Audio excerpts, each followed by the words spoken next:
Mi tía me acogió después de que murió mi madre, lo llamó hogar, y poco a poco me convirtió en su asistenta a tiempo completo. Cuando encontré un cajón cerrado con llave lleno de cartas universitarias dirigidas a mí, entendí que no me estaba cuidando, me estaba controlando. La luz del porche estaba encendida cuando llegamos, aunque aún era temprano.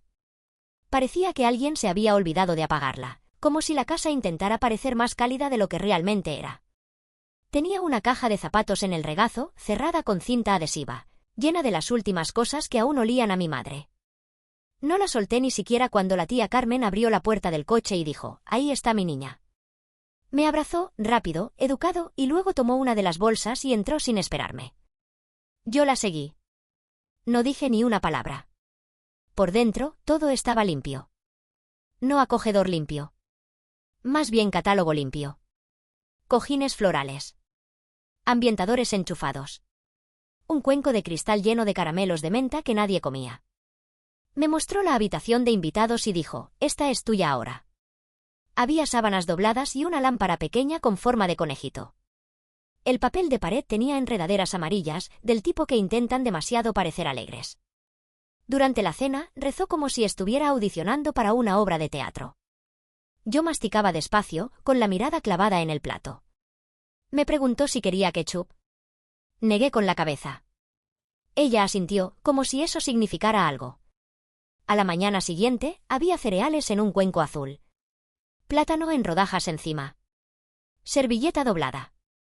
Susurré un gracias. Ella sonrió, como si pensara que eso significaba que empezaba a adaptarme. La primera pequeña tarea llegó al tercer día. Había un derrame junto al fregadero. Me pasó una toalla. «¿Puedes limpiarlo por mí, por favor?» Lo limpié.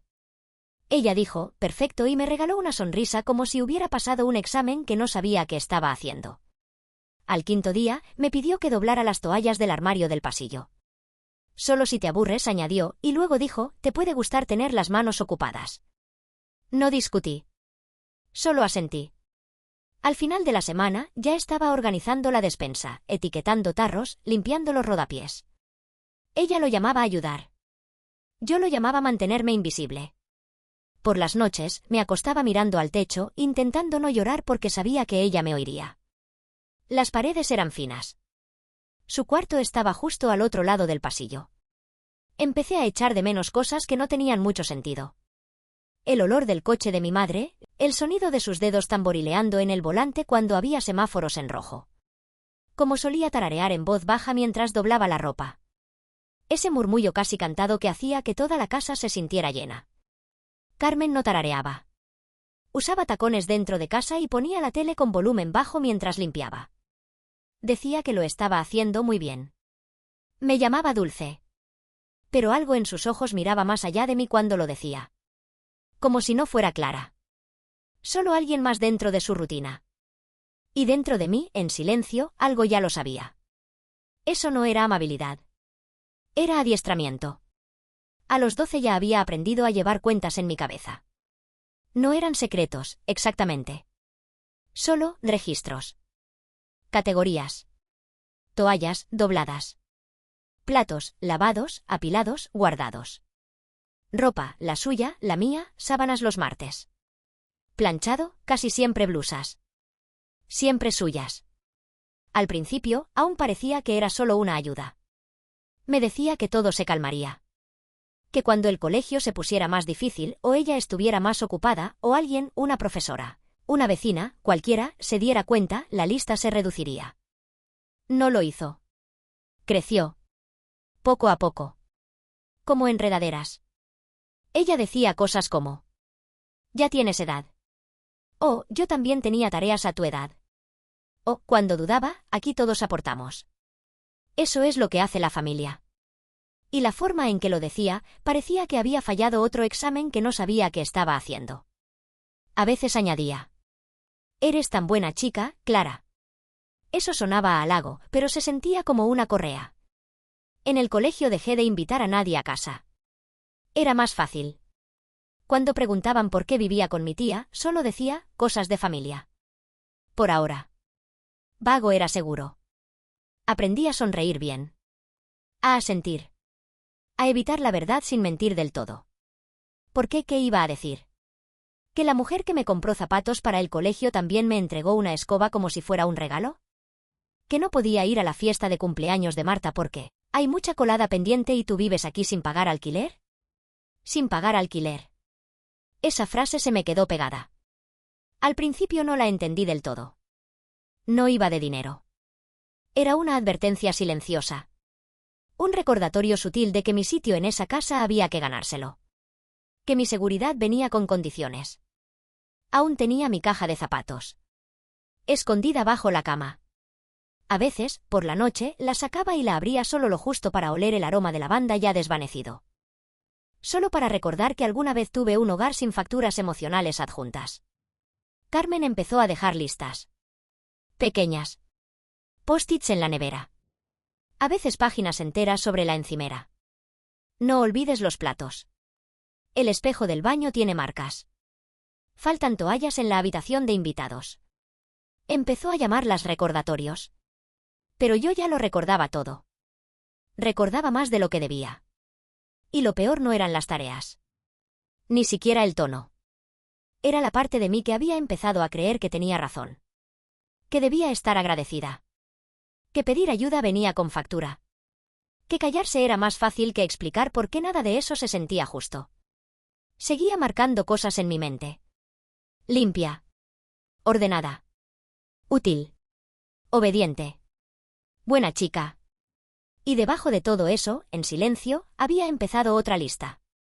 Una que ella todavía no conocía. 14 años se suponía que significaban algo. Mis compañeros hablaban de fiestas, permisos de conducir, escapadas al embalse los fines de semana.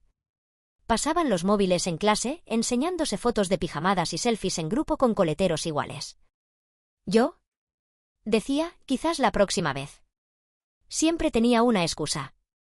Mi tía necesita que esté en casa. No le gusta que salga después de que oscurezca. Tenemos visita. Nunca teníamos visita. Carmen nunca decía que no directamente. No le hacía falta. Solo se quedaba en el marco de la cocina, con una ceja levantada y un trapo al hombro, diciendo: bueno, si crees que una noche fuera es más importante que fregar, adelante. Yo me las apañaré. Y cada vez sonaba razonable. Razonable y definitivo. Esa era su magia. Nada sonaba cruel cuando ella lo decía. Solo práctico. Sensato. Un buen arreglo. Esa primavera se compró unos tacones nuevos. Beige, de charol, con pequeñas hebillas doradas. Se miraba de lado frente al espejo, girando el cuerpo como si fueran un trofeo. Después me entregó la fregona. Ten cuidado con las alfombras, dijo. Y no olvides las esquinas. Ahí se esconde la suciedad. Apreté el mango con más fuerza de la que quería. Se me pusieron blancos los nudillos.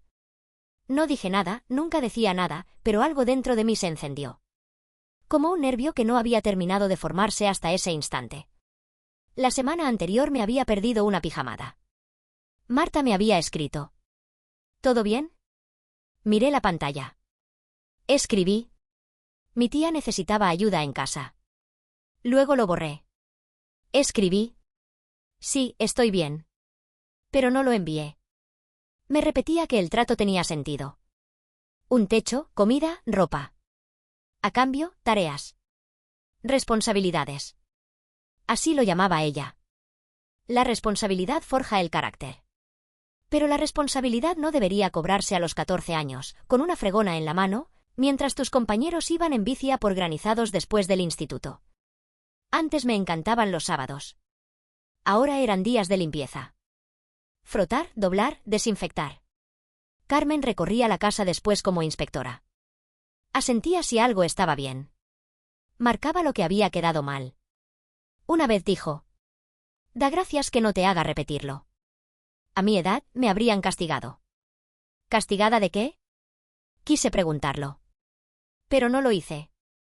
Tragué la duda y seguí fregando. Ese verano, empecé a mirar el reloj. Medía el tiempo en tareas. Aspirar, 22 minutos. Planchar una semana de blusas, 37. Si terminaba todo antes de las 3, quizá podía sentarme 10 minutos en el porche antes de que me volviera a encontrar. La infancia, para mí, se convirtió en eso. Regatear por migajas de tiempo que no dolieran. Y creo que fue ahí cuando todo empezó a cambiar. No de forma ruidosa. No de golpe. Sino ahí dentro, donde nace el rencor.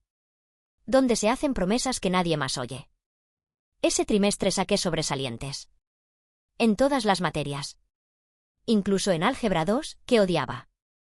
Mi profesora de lengua escribió: Clara es una de las alumnas más disciplinadas que he tenido. Subrayó disciplinadas 2 veces. Me quedé mirando esa palabra como si pudiera explicar algo que yo aún no sabía cómo decir. Volví a casa en autobús, con las notas dobladas en el bolsillo. Las saqué varias veces. Miraba el sello dorado del cuadro de honor como si pudiera cambiar algo. No cambió nada. Carmen estaba en la cocina, de pie sobre una olla que olía a zanahorias recocidas y sal. Le entregué el sobre. Lo abrió, lo hojeó y soltó un ruido por la nariz. Un om. Bueno, dijo. Supongo que ayuda a tener tiempo para concentrarte. La que lleva el verdadero estrés aquí soy yo. Eso fue todo. No estoy orgullosa de ti. No te lo has ganado. Solo, yo trabajo más que tú. Me quedé allí, con la mochila en la mano, sin saber qué hacer con mi cuerpo. Mis piernas se sentían como si fueran de otra persona. Esa misma semana, empecé a quedarme más tiempo en la biblioteca del instituto. Dije que tenía un trabajo en grupo. No era verdad. Solo quería silencio. El olor a libros. Las sillas que no te pedían nada. A veces ni estudiaba. Solo me sentaba con un libro abierto en el regazo y miraba el suelo. Una noche le escribí a Alba, de mi clase de historia. Ojalá pudiera desaparecer en una residencia de estudiantes. Me respondió con un corazón. Luego. Lo harás. Pronto. No le creí, pero guardé el mensaje de todas formas. Esa misma noche, vi a Carmen aparcar desde la ventana de la biblioteca. Esperé a que apagara el coche y entrara en casa antes de empezar a andar. No quería que me preguntara por qué llegaba tarde. No quería responder con educación. En el instituto, empecé a hacer preguntas pequeñas. A la orientadora. A una profesora que antes trabajaba en admisiones. Solo preguntas generales. ¿Cómo funcionan las becas? ¿Qué es exactamente el formulario de ayuda, el FAFSA? ¿Se puede solicitar sin padres? No mencioné a Carmen. No hablé de tareas ni de cubos de fregona ni de listas en la nevera. Solo asentía cuando la gente decía: Vaya, debes venir de una casa muy disciplinada. Claro. Algo así.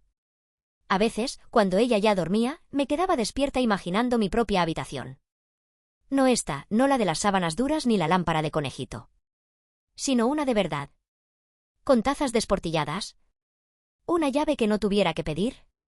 Quizás una compañera de cuarto que me cogiera el champú sin avisar. No sonaba perfecto. Solo, o posible. Aún no se lo contaba a nadie. Ni siquiera a Alba. Pero ya había empezado a pensarlo. Irme. ¿De verdad? Y ese pensamiento, por silencioso que fuera, se sentía como el principio de todo. Todo empezó por una grapadora perdida. No mía, suya. Carmen no la encontraba. Culpó a una señora de la limpieza que no teníamos. Y luego me reprochó no mantener controlado el material compartido.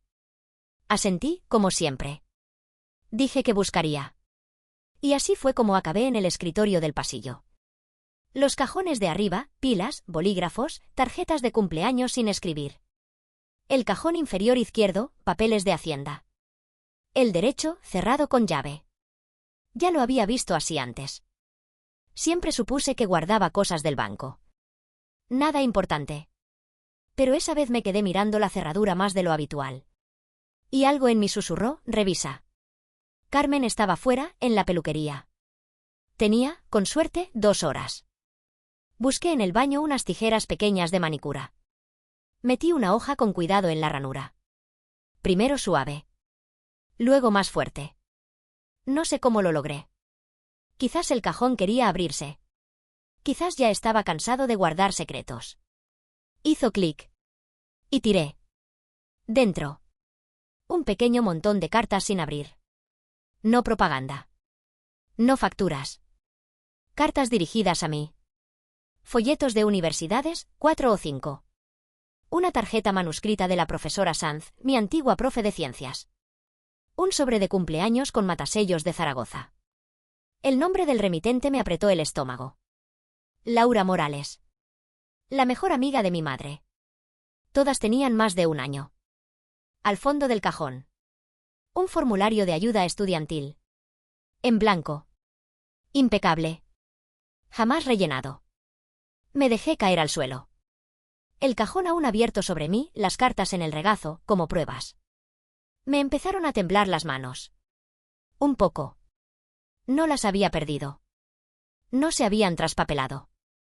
Las había escondido. Todo lo que decía, hay que centrarse en el presente, no hay prisa. No era apoyo. Era freno. Control disfrazado de cuidado. Me hizo creer que nadie me había escrito. Que las universidades no sabían que existía. Que el formulario ese era un misterio de adultos para el que aún no estaba lista. Y yo la creí. Porque se encargó de que no tuviera más remedio. Leí 3 veces la tarjeta de la profesora Sanz. Había escrito: Clara, tú naciste para cosas más grandes. Por favor, si necesitas algo, no dudes en llamarme. Dejó un número. Nunca lo vi. Hasta ahora. Cuando escuché el coche de Carmen entrar en el garaje, me levanté de golpe. Volví a meter todo en el cajón, ordenado, exacto. Cerré con llave. Escondí las tijeras bajo el fregadero. Cuando entró en casa, no notó nada raro. Solo suspiró por el precio de las mechas y puso agua a hervir. Yo me quedé en el marco de la cocina, viéndola preparar el té. Como si nada hubiera cambiado. Como si la verdad no estuviera ahí atrás, encerrada en un cajón que ella creía cerrado para siempre. No dije nada. Aún no. Pero ya no era la misma chica que esa mañana. Ahora tenía pruebas. Ella no me estaba protegiendo. Me estaba atrapando. Y ya no iba a quedarme callada mucho tiempo más. Esperé 2 días. No por miedo. Ya no. Sino porque necesitaba el momento justo. Uno que no pudiera esquivar con una sonrisa fingida o con ropa recién doblada. Elegí la cena. Había pollo al horno. Reseco. Carmen siempre seguía las recetas al pie de la letra, sin confiar nunca en su intuición. Yo estaba sentada frente a ella, el tenedor apoyado en el borde del plato. En el regazo, un sobre sin abrir. Esperé a que ella se estirara para coger la sal. Entonces coloqué el sobre la mesa. En silencio. Deliberado. Ella se quedó inmóvil a mitad de movimiento. Sus ojos bajaron al sobre. Luego al remitente. Después a mí. ¿Qué es esto?, preguntó, pero ya sabía. Cartas de universidades, dije. De hace un año. Estaban en tu cajón con llave. Su rostro no cambió enseguida. Solo un parpadeo. Una pequeña inspiración. Y esa voz suya, la que usaba cuando fingía que no pasaba nada. Ah, debí de. ¿No lo olvidaste?, la interrumpí. Lo escondiste. Silencio. El aire se volvió espeso. Incluso el reloj de la pared sonaba más fuerte. ¿Has estado revisando mis cosas?, dijo. No pestañeé. ¿Y tú llevas revisando mi vida?, respondí. Eso sí la tocó. La mandíbula se le tensó. Pero no habló. Ni una negación. Ni una disculpa. Solo, nada. El vacío se instaló entre nosotras como un cable roto. Yo quise llenarlo. Explicar. Aplacar. Pero no lo hice. Lo dejé ahí. La dejé sentarse en su propio silencio. Porque eso fue lo que me dio durante 6 años. Silencio disfrazado de orden. De control. De cuidado. Se aclaró la garganta, al cabo. Empujó el plato unos centímetros. El pollo seguía enfriándose, intacto. Bueno, dijo, con la voz cortante. Si vas a acusarme de... No estoy acusando, dije. Estoy diciendo. Otra pausa. Quiero mi correo. Todo. Desde ahora. Frunció el ceño. Como si fuera yo la que estaba exagerando. Como si debiera estar agradecida de que tuviéramos esta conversación siquiera. He hecho todo por ti, soltó. Todo. ¿Y así me lo pagas? Me levanté. Yo no te pedí que me encerraras. Y con eso, tomé el sobre. Y salí del comedor. No para huir. Ni para dar un portazo. Solo, para irme. Porque el poder no estaba en gritar. Ni en exigir. Estaba en saber que ya no le debía mi silencio. Y en ese momento, el suyo fue el ruido más fuerte de la casa. Solicité plaza en la Universidad de Granada con la ayuda de la profesora Sanz. Marqué el número que venía en su tarjeta. La voz me temblaba al principio. No estaba acostumbrada a que los adultos contestaran con amabilidad. Pero ella me recordó enseguida. Dijo que llevaba tiempo esperando que llamara. Que siempre tuve esa mirada, como si estuvieras planeando tu propia salida. Me ayudó a armar todo. El formulario de ayuda, los expedientes académicos, una carta personal que redacté en la biblioteca, entre recreos. Ella la leyó y dijo: «Es honesta. Eso es lo que importa». No escribí sobre Carmen. Al menos, no directamente. Solo puse: «Quiero saber lo que se siente al pertenecerme solo a mí misma». Me aceptaron a principios de abril. Una admisión condicional, pendiente de las últimas notas. Una pequeña beca. Suficiente para respirar. Cuando llegó el correo electrónico, no se lo conté a Carmen enseguida. Solo lo leí. Una vez. Luego otra. Y después me permití llorar. 2 minutos exactos. En el baño del instituto. Lágrimas silenciosas. De las que detienes antes de que toquen el suelo. Pedí ayuda a la orientadora para terminar los trámites finales. Le dije que Carmen estaba ocupada. No preguntó más. Solo asintió y me pasó los formularios. Hice la maleta en mitad de la noche, una semana antes de la mudanza. No por miedo. Por costumbre. El silencio se había convertido en una especie de escudo. No quería que Carmen convirtiera aquello en conversación. Una maleta.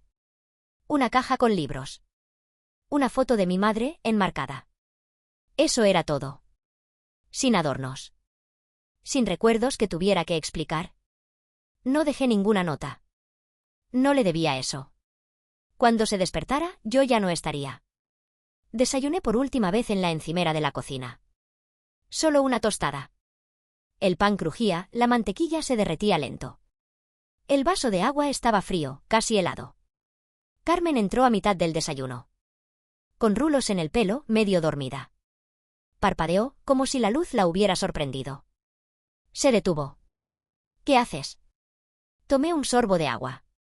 «Hoy me voy». Parpadeó otra vez. «¿Cómo que te vas?» «Me aceptaron. Me mudo a Granada». Me miró como si le hubiera dicho que me mudaba a Marte. «¿Con permiso de quién?» «Mío». Pero no lo dije en voz alta. No hacía falta. «Tengo beca», dije. «Y tengo llave». Bufó. «Volverás». «No es tan fácil». Me levanté. Tomé la caja con una mano. La maleta con la otra. «Nunca dije que fuera fácil», respondí. «Dije que era mío». No me siguió. No ofreció ayuda. Solo se quedó en la cocina. Como si la casa se hubiese inclinado en una dirección que ella ya no podía controlar. Caminé hacia la puerta. Y no miré atrás. No porque no tuviera miedo. Sino porque por fin entendía algo. La libertad no siempre se siente grande. A veces se parece a una maleta y a una puerta de entrada que permanece abierta lo justo para que puedas atravesarla.